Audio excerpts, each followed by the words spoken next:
Let's look at how we would calculate the equilibrium constant K.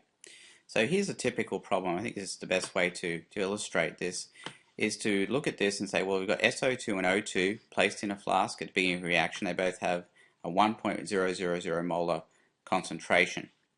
And then, that's initially, so at the end, after it's reached equilibrium, we're actually given the concentration of one of these species, in this case the SO3, and it's given as 0.9250 molar.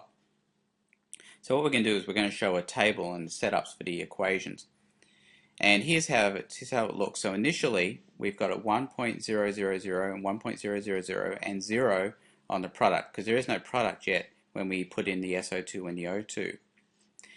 So at equilibrium, what's going to happen is that the reactant is going to go down by a certain amount. SO2 will go down, O2 will also go down, but the product will go up. I mean, if you think about it, the only place that the reactants can go is down, and the only way that the product can go is up. So we know they're going to go down by a certain amount, and we know that the product's going to go up by a certain amount. So let's look at how I'm getting this Z and this 2Z and Z business.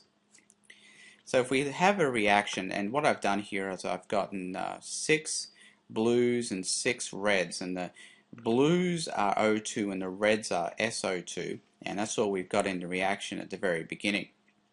Now after a certain time, here's what I'm saying, is we've got equilibrium, and at equilibrium what's happened is we've formed 2 SO3s, but if we've formed 2 SO3s, then what we've done is we've lost 1 O2 and 2 SO2s. So 2 reds and a blue will make 2 greens, and that's what I've done here, is I've taken away 2 reds and a blue, and I've formed 2 greens, and I've said that this is what equilibrium might look like. But my point here is that for every 2 greens that get formed, we're going to lose 2 reds and a blue. Now initially in the reaction, we don't know how many of each of the SO2s and the O2s we're going to lose.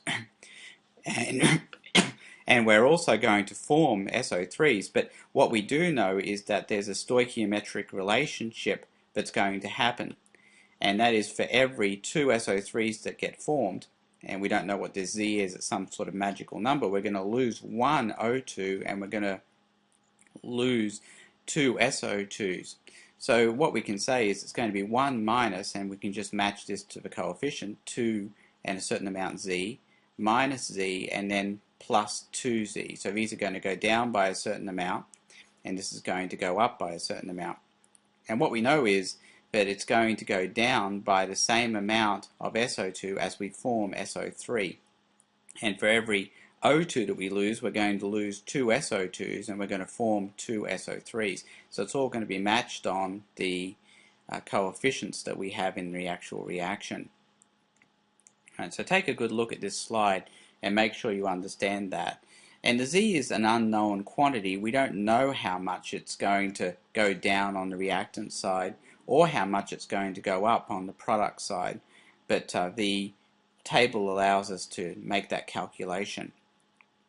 Alright, so we've gotten the table here. We've got 1.00 minus 2Z, 1.00 minus Z for the reactants, and then 2Z for the product. Now the other piece of information that we're given in the question was that the concentration of SO3 at equilibrium is 0.9250.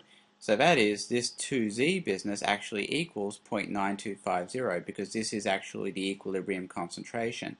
So this is how we're actually going to calculate Z. We couldn't do this unless we were given an actual equilibrium concentration for the reaction. So we were given that 0.9250 equals 2Z. So Z equals 0.4625, and we do that just by dividing 0.9250 by 2. So then what we can do is, now we have Z, we've got these values for our equilibrium, so we can just go ahead and substitute in that value of Z. Now it's not as easy as all of that, because we still have to take one other thing into account, and that is significant figures.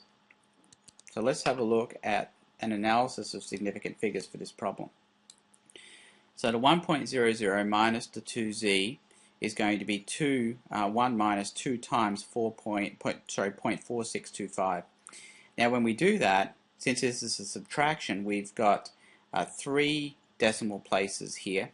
So the answer is going to have to come to 3 decimal places as well. You've got 4 decimal places here, and since it's subtraction, it comes down to the smallest number of decimal places. So we've got 3 decimal places, which is actually only 2 significant figures.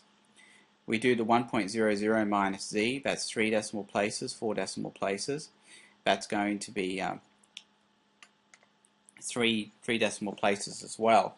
That would come out to actually 0.538. And that's really 3 significant figures. Now down here we've got 2 times, and that's going to be 4 decimal places. That's going to actually come out to 4 decimal places. Well, it's really 0.4625 plus 0.4625 if you want to look at it that way, and that's actually 4 significant figures. Now in this last part, what we're doing is we're taking all these values and we're doing multiplications and divisions. So what that's going to come down to is significant figures. So that's 2 significant figures. That's the smallest number of significant figures. So the answer is going to come out to 283 and something else in your calculator, but what you're going to have to do is convert that down to 2 significant figures, so it comes out to 280, and that will be the final answer for that particular problem. Right, so that's it for that.